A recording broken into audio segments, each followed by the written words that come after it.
So what do you think happens with 7 games to go here? What do you got for me on this Mac front? Jones is going to almost certainly sit. You I think so? that he'll probably, and I think he'll probably be dropped down to 3rd string. Really? And you're going to elevate Will Grier, and you're going to elevate the player that took the final snaps the other day, is Bailey Zappe. And I would, if I was a betting man, I would say Will, and I don't have any intel on this, but Will Grier gets the reps to be the starter. And if he fails in that, then Zappe would start and Grier would be 2. And you proceed through the end of the year and you try and maintain the culture. They released Jack Jones yesterday, who'd been a pain in the posterior. J.C. Jackson didn't make the trip to Germany because he had been a pain in the posterior.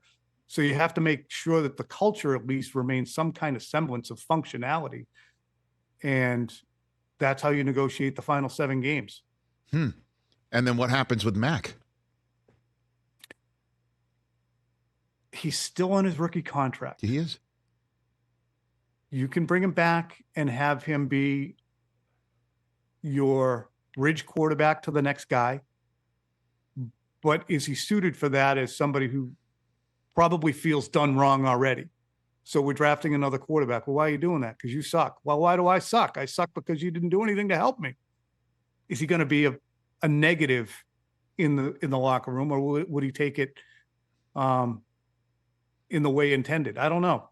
So that's the decision that they have to make. Whoever's making the decision next spring, whether it be Gerard Mayo and Bill O'Brien, whether it be some other coach from someplace else, that's the decision that needs to be made on Mac Jones. Do you want to keep him around as a bridge? You can't go into the season as him, Bailey Zappe, and Will Grier again.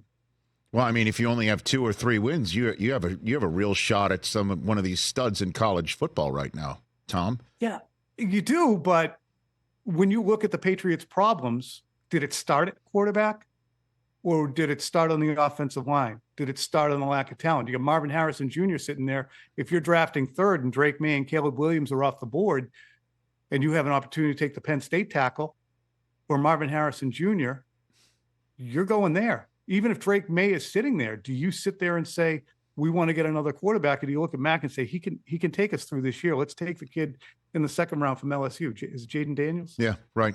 Yeah. Even if he's there. Or do you take collateral and move back into the 1st round and try and take him if he's dropping? I'm sure he's going to go a lot higher than we anticipate now. Sure. Given his 600 yards last week. Catch the Rich Eisen Show every single day on the Roku channel, 12 to 3 Eastern, for free.